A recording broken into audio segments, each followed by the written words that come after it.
वो अब हो रहा है। मुझे लगता है यहाँ के सभी लोग बेरोजगार मिल गया होगा सभी लोगों को। यहाँ अन्याय अत्याचार नहीं हो रहा होगा। मैंने पूरी सरकार देखी, जितेंद्र मेघवाल के परिवार को न्याय नहीं मिला, इंद्र मेघवाल के परिवार को न्याय नहीं मिला, ओम प्रकाश रेगर के परिवार को न्याय नहीं मिला, कार्तिक भील के परिवार को न्याय नहीं मिला, और ज्यादातर लोग जिन्होंने अन्याय अत्याचार किया है, जो हत्या में शामिल है, वो सरकार के लोग। हेलीकॉप्टर वाली बात आपने कही, तो ये हेलीकॉप्टर यहाँ जो कार्यक्रम आयोजित किया इन्होंने करवाया? इन्हीं लोगों ने अपने मेहनत की कमाई जुटा के हेलीकॉप्टर से बुलाने का प्रोग्राम किया। मैं तो पैदल चलने वाला आदमी हूँ, मैं इनका धन्यवाद। एक सवाल ये भी बनता है सर, एक सवाल ये भी बनता है, इन लोगों की जिम्मेदारी, इन लोगों के अवसर और उनके अधिकारों से बड़ा अगर आपके लिए हेलीकॉप्टर का सवाल है तो ये बड़ी मूर्खता वाली बात है। सर, राजस्थान में ST SC OBC की जमीनों को कुछ छीना जा रहा है और सरकार बैठ के तमाशा देख रही है। यहाँ से ये जमीनें इसलिए छीनी जा रही है क्योंकि यहाँ की सरकार निकम्मी है और इन वर्गों के विरोधी है। सर, यहाँ से 2 बच्चों को हरियाणा के कुछ गुंडे उठा ले जाते हैं और इतना पीटते हैं, और पीटने के बाद उनको जिंदा जला देते हैं। नासिर और जुनैद को मैं पूछना चाहता हूं कि जब वो गुंडे यहाँ राजस्थान में आके उन बच्चों को उठा ले जाते हैं, उनकी माँ जो है खून के आंसू रो रही है, उनके छोटे छोटे बच्चे हैं, तो यहाँ की पुलिस क्या कर रही है? यहाँ के मुख्यमंत्री को क्यों नहीं दिखाई दिया कि उन बच्चों का दर्द भी उनका अपना दर्द है? चंद्रशेखर जी जब राजस्थान आते हैं सरकार अलर्ट हो जाती है। सर, अलर्ट हो जाती है क्योंकि मेरे अधिकारों को यहाँ दबा, मेरे लोगों के अधिकारों को यहाँ दबा रखा है। मैं जब आके उनमें बल पैदा करने का काम करता हूँ, सरकार को लगता है कि ये लोग विद्रोह करके अपने हक अधिकारों के लिए लड़ेंगे। ऐसा पहली बार नहीं है। डॉक्टर बाबा साहब अम्बेडकर के नेतृत्व में भी समाज खड़ा हुआ था। पहले से गुलामी से काटने वाले समाज ने अंगड़ाई ली और अधिकार प्राप्त किए। अब भी समाज खड़ा होगा। 70 साल हो गए आजाद हुए, आज भी बुनियादी अधिकारों से वंचित है हम लोग। क्यों रहे हैं वंचित? हम वोट देते हैं, हम टैक्स देते हैं, फिर भी हम बुनियादी सुविधाओं से वंचित। सर, एक अहम सवाल चल रहा है कि बहुजन समाजवादी पार्टी होने के बावजूद ऐसा क्या कारण रहा कि हमें दलितों के लिए फिर दोबारा एक पार्टी बनानी पड़ी? बहुत अच्छा सवाल है। आप ये बताओ, क्या यहाँ उन पार्टी के होते हुए यहाँ के लोगों की स्थिति बदल गई है क्या? नहीं। अगर बदल गई हो तो आप बताओ।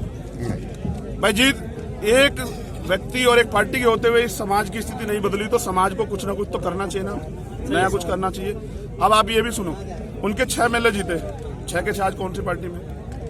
जो अपने MLA नहीं बचा पा रहे वो समाज को बचा लेंगे क्या? सर, राजस्थान में इसलिए अब आजाद समाज पार्टी की जरूरत है, क्योंकि आजाद समाज पार्टी भीम आर्मी का कार्यकर्ता ईमानदार है, संघर्षशील है, और पिछले 6-7 सालों से चाहे बीजेपी की सरकार से लड़ा हो, बलिदान दिया हो, चाहे कांग्रेस सरकार लड़ा हो, बलिदान दिया हो। देखो, मेरी लड़ाई सीधी सी अपने लोगों के अधिकारों से, किसी भी पार्टी की सरकार हो मुझे फर्क नहीं पड़ता। आजाद समाज पार्टी राजस्थान में कितनी सीटों पर चुनाव लड़ेगी? ये फैसला यहाँ के प्रभारी और यहाँ के अध्यक्ष का फैसला है। मैं तो एक कार्यकर्ता हूँ, जो जिम्मेदारी मुझे दी जाएगी उसको अदा करूंगा। भीम आर्मी और जो आजाद पार्टी है, इसने राजस्थान में उखाड़ पड़ लिया, आप क्या माने? अभी हम संभागवाजी रैली कर रही है, हमारी पहली रैली है पहले संभाग में। अभी 6 संभाग बाकी है, 6 संभागों में रैली करेंगे। उसके बाद जयपुर से, जैसे हमने मध्य प्रदेश में कहा कि हम आदिवासी मुख्यमंत्री बनाएंगे, इस तरह से भाईचारा बना के और लोगों को तैयार करके यहाँ के लिए भी जो हमने रणनीति हमारी पार्टी ने तैयार की, हमारे प्रभारियों ने, हमारे अध्यक्षों ने और नेताओं ने, उसको हम लोग जो है ना उसकी घोषणा करेंगे और अपने दम पे यहाँ चुनाव लड़ेंगे। आखिरी बात, जयपुर में जो रैली, अब मेरे जाने के बाद यहाँ के मुख्यमंत्री कई घोषणाएं करेंगे, जैसे बजट में उन्होंने की भी है। जैसे पिछले 4 साल में कोई पेपर लीक ही ना हुआ, अब वो अंतिम साल में कह रहे हैं कि हम कानून बना रहे हैं, हम ये करेंगे, हम वो करेंगे। कुछ नहीं करेंगे, अगर करना होता 4 साल में करते। जनता के बीच में आंसू रोए हैं बेरोजगारों ने, जनता के बीच में बजट को लेकर गरीब का बजट बताया जा रहा है।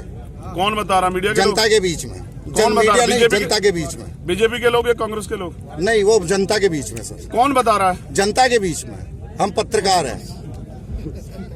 जनता के बीच में जब कोई जाके बताएगा ही तो जनता पे तो रोजी रोटी के लिए संघर्ष करने की लड़ाई चल रही है। देखो, अभी मुख्यमंत्री कह रहे हैं कि आपको नहीं लगता ये बजट गरीबों का है? हाँ, मुझे लगता है सरकार गरीबों की नहीं है। अगर होती तो उनको जो है जान के लाले पड़ते क्या? तो पहली बात ये है, अनाज को कब दिया जाता है, रिश्वत कब दी जाती है? पिछले 4 साल में अनाज क्यों नहीं दिया आपने? पिछले 4 साल में आपने भर्तियां क्यों नहीं दी? क्यों अपने 3rd ग्रेड टीचरों को जो है उनका स्थानांतरण नहीं किया, ट्रांसफर नहीं किए? क्यों उन्होंने CHO के आज तक जो बच्चे जो सड़कों पर धक्के खा रहे हैं, अभी चढ़े तक टंकी पे आपने मुझसे नहीं पूछा कि उनका क्या होगा? ये सरकार निकम्मी सरकार है। जितना अन्याय दलित, पिछड़े, आदिवासियों ने सरकार में सहा, शायद और मुसलमान ने भी सहा।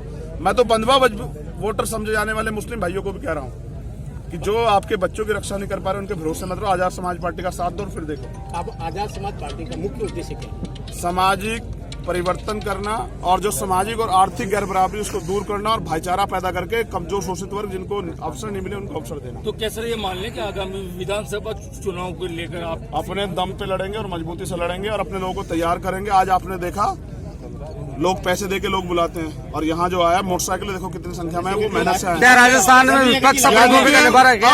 अब उनके अंदर ये विश्वास पैदा हुआ है कि यहाँ इस नेतृत्व और इस संगठन के साथ जुड़ के हम लोग ताकतवर तो सर ये मान लिया जाए कि 200 विधानसभा क्षेत्र में अपने प्रत्याशी बता अब आप कुछ भी मानते रहो, बाकी पार्टी चंद्रशेखर जी, के रणनीतिक फैसले। लास्ट सवाल।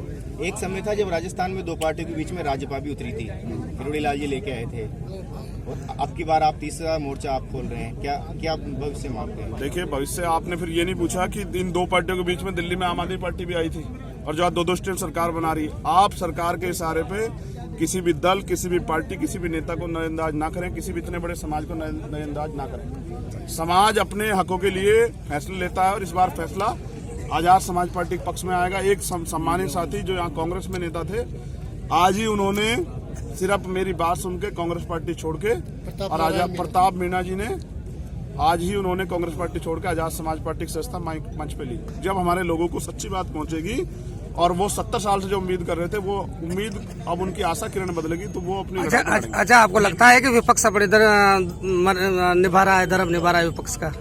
हम अपना धर्म निभा रहे हैं कि हमें इन नेताओं के, इन दलों के भरोसे रखना है। ये अपनी सरकारें भी नहीं बचा पा रहे, मध्य प्रदेश में अपनी सरकार नहीं बचा पा, जिनकी यहाँ सरकार है, और इनकी आपसी लड़ाई इतनी है, समाज की लड़ाई क्या लड़ेंगे, इसलिए हम अपनी लड़ाई लड़ेंगे। बीजेपी तो दावा कर रही है हम सरकार बनाएंगे, कांग्रेस दावा कर रही है हम सरकार बनाएंगे। बन गई होगी तो बता देना जब बन जाएगी। किसकी मानते हो आप? किसकी